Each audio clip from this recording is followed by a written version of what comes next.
Hey guys, my name is Matsumo, and tomorrow some pretty big changes are happening to the semi-automatic shotguns in Rainbow Six Siege, and I could not be happier about this news. You may have noticed if you played the game recently that most people are running around with semi-automatic shotguns because by most people's definition, they're a little bit too powerful. Thankfully, Ubisoft has also realized that they're kinda busted in medium to long range, and they're gonna be toning down their power. Now, we heard about these changes a couple of weeks ago, but now we're finally getting some concrete details, and Ubisoft has been kind enough to actually give us a chart and a breakdown of all the big changes that are gonna happening for each and every single one of the semi-automatic shotguns. The one that surprised me the most is the Spaz 12, which is available to Valkyrie.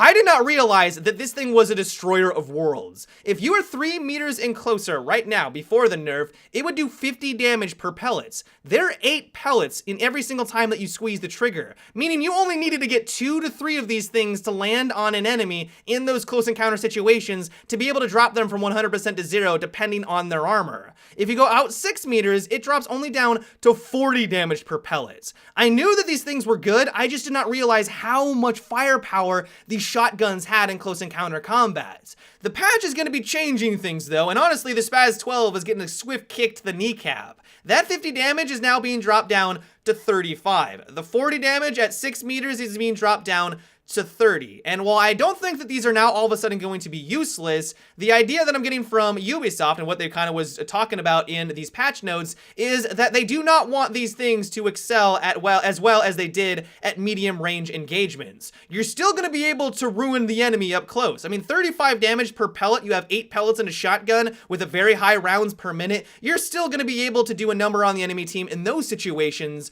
but if you're trying to long range snipe like a lot of people would do with these guns, you're gonna have a lot harder time taking them out, and honestly, you should be at a disadvantage, which really isn't the case right now with an insane amount of firepower. These changes can basically be applied to all the semi-automatic shotguns. Almost every single one of them is gonna be getting a nerf, with the exception of the Sega 12. Now, the Sega 12 has never been all that impressive, not only because it's used with operators that aren't very fast, you can only use this on CanCan and Tachanka, so you're not gonna be able to move around the map very quickly or very stealthily, but also its damage didn't really compare to all of the other semi-automatic shotguns in the game. That is changing. One thing that caught me by surprise is that this is now going to be the hardest hitting semi-automatic shotgun if you are basically point blank to the target. If you are 0.5 meters and closer, it's going to do 50 damage per pellet. I don't think that's going to be overpowered because its damage really starts to drop off significantly where you're at 9 meters, where it goes down to 28 damage per pellet. The thing is though, is that this is actually a damage increase. It was normally only doing 20 damage at that distance. Do I think that all of a sudden everyone's now going to be gravitating towards using the shotgun when they're playing on defense? Absolutely not. Mainly because this is only available to Tachanka and CanCan, who probably won't get much use out of it to begin with, but also because this mainly just puts it in line with all of the other shotguns in the game. Like, it needed an upgrade, but I don't think this is all of a sudden going to make it blatantly overpowered.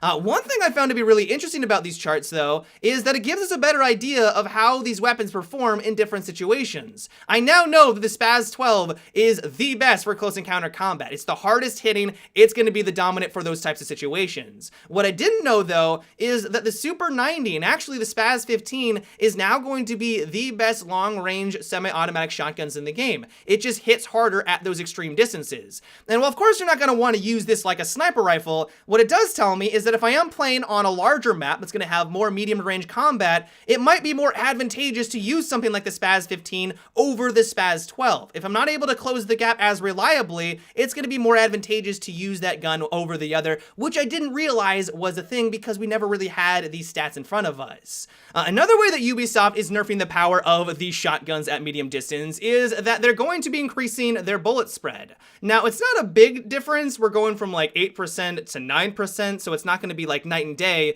but if you are trying to go for those long range shots, this is just another way that Ubisoft is just saying, nope, this is not how you use the shotguns, you need to close the gap, and this is another way to enforce that kind of mentality. All in all though, these are some pretty significant changes. Do I think that these weapons are now going to be completely worthless? No. Do I think that they're going to be way less versatile than they were in the past? Absolutely. Absolutely. You're now going to have to think a little bit more about the combat that you're about to engage in. Is there an enemy down a long hallway? Probably shouldn't peek your head out anymore when you are using a shotgun. You're going to now have to wait for them to come to you, get the drop on them, or close the gap so you can actually use the shotguns how they're supposed to be. And while I know that some people are going to be disappointed by this news because they love to use this style of gun, I think in general these changes were warranted. The meta favors shotguns too heavily right now, and while I still think they're going to be viable, they're just not going to be nearly as versatile as they were in the past. The one fix that I'm really glad to see included in these patch notes, though, is that it looks like they've solved the problem where Thermite's gadget wasn't blowing up reinforced walls properly. It would glitch out, so it just wouldn't do anything, wasting the thermal charges, but also now you're not going to be able to shoot his thermal charges through reinforced walls. If you're not aware, there was a glitch that people were exploiting where they would listen for the thermal charge to be planted and then shoot the thermal charge through the reinforced wall itself. It was ridiculous. These two in tandem basically made it much more challenging for Thermite to be useful on a wide variety of maps, and I'm hoping that they're able to address every single one of these problems. It was very frustrating. Some maps require that you have a Thermite, and if you're not able to get through because people are exploiting or just simply because it glitches out, it can be incredibly frustrating. So I'm happy to see that this was included in the patch notes. Another thing that I think shield users are going to be very happy about is that when you are playing as one of these operators, you're now going to move faster. Apparently, with one of the more recent updates, shield users were slower than intended. Now, do I think that shield operators are now going to be much better than they were? Probably not. It may save you in some situations if you're just on the tail end or the fringe of a nitro cell explosion. It might save your life, but I don't think this is going to be much of a game changer. And then finally, we have the Pulse nerf. Oh, I cannot wait for this day because Pulse is a monster right now. What they're doing to him is that the detection range of his heartbeat sensor is being reduced from 13 meters down to 9 meters, and you're no longer going to be able to instantly switch from your heartbeat monitor on over to your primary weapon instantly like you could in the past. This is something that all Pulse users would use if they had any idea how to use him, because it pretty much allowed you to keep your heartbeat monitor up all the way until the enemy was just about to round the corner, and then you could switch on over your primary weapon and then blast them in the face, never leaving yourself exposed and having no idea where the enemy was. Now you're gonna have to wait that full 1.2 seconds when you switch between your gadget to your primary, and it is glorious. That on top of the shotgun nerfs that we talked about before,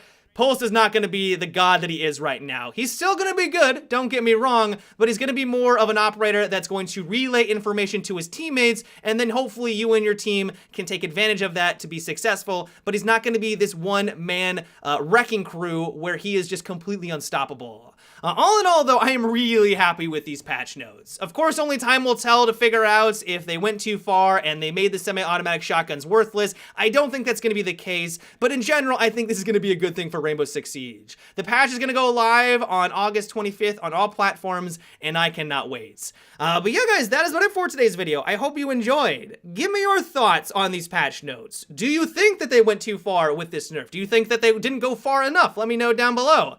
But yeah, until tomorrow, have a good one, and take it easy.